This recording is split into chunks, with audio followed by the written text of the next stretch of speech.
Salut tout le monde, donc à la fin de cette vidéo, vous serez totalement capable de connaître ce que c'est qu'un système nerveux et de décrire son anatomie et son fonctionnement. Donc le système nerveux, c'est une sorte de tour de contrôle. En fait, c'est le centre de commande de notre corps. Il reçoit toutes les sensations venant de l'extérieur, milieu environnant, et il ajuste la réponse de notre organisme par rapport au milieu extérieur, mais également par rapport à l'organisme lui-même. On parle d'homéostasie.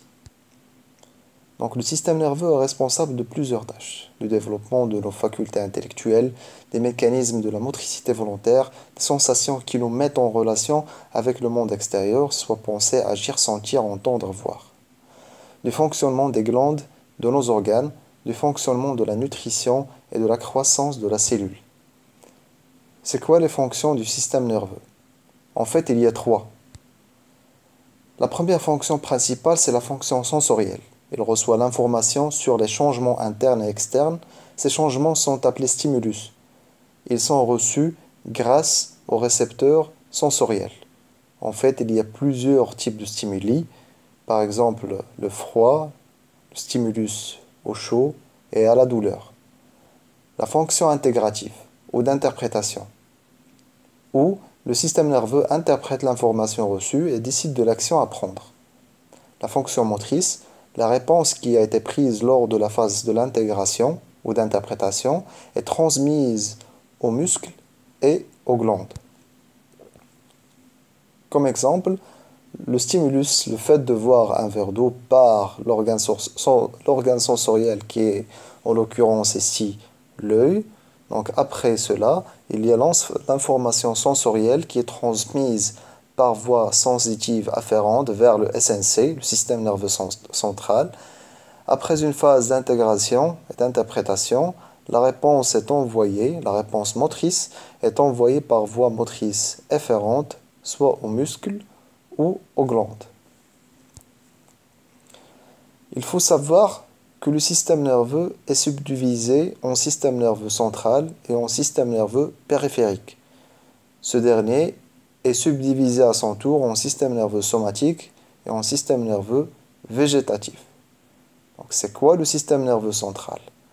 Tout simplement, c'est tout ce qui est, c'est l'encéphale et la moelle épinière. C'est l'encéphale et la moelle épinière. L'encéphale, comme son nom l'indique, c'est tout ce qui est contenu dans la boîte crânienne, à savoir le télencéphale, le cervelet, le tronc cérébral, plus la moelle épinière, comme on a dit tout à l'heure.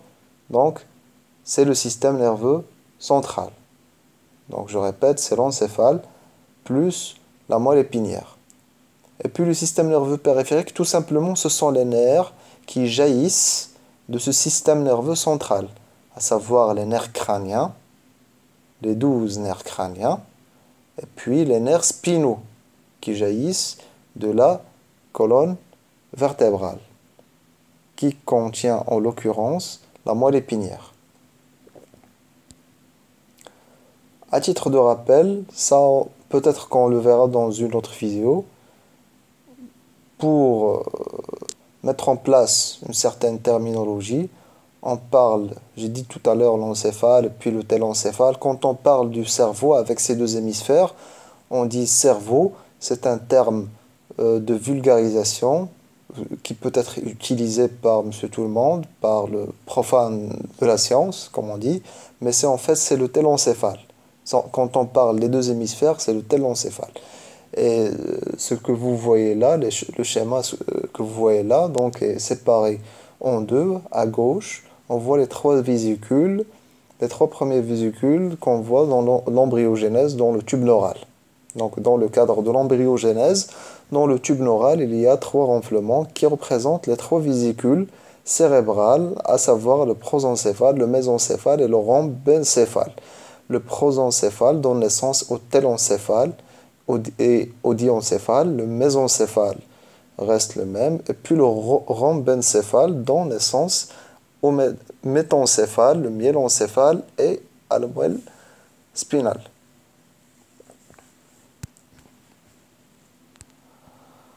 Donc pour synthétiser tout cela, donc le système nerveux central, qui est l'encéphale et la moelle épinière, c'est un centre de régulation et d'intégration qui communique avec le système nerveux périphérique puisqu'il est composé en l'occurrence de nerfs crâniens et de nerfs spinaux qui sont des lignes de communication entre le SNC et l'organisme.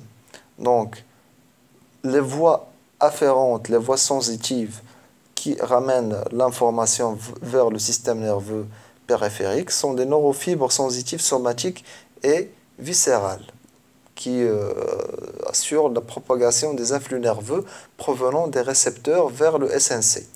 Et puis on a des voies motrices efférentes qui se constituent de neurofibres motrices qui assurent la propagation des influx provenant du SNC vers les effecteurs muscles et glandes.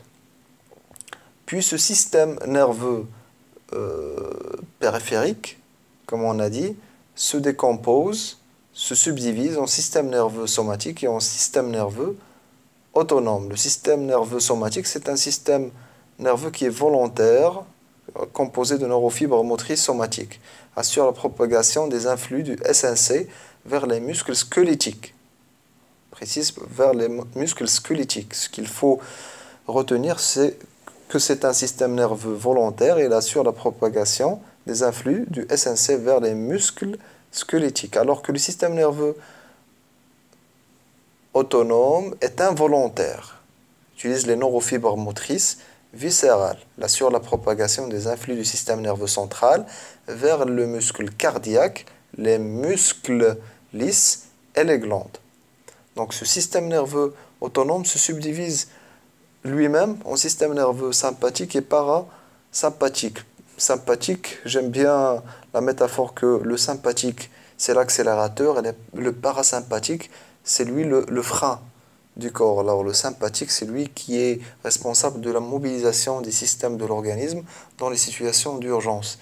C'est quand on sent que le rythme cardiaque s'accélère, qu'on a les mains moites, qu'on commence à chauffer, la température du corps augmente, alors que le parasympathique, le système nerveux parasympathique, c'est lui qui assure le retour au calme pour conserver l'énergie et l'accomplissement et pour l'accomplissement des fonctions habituelles.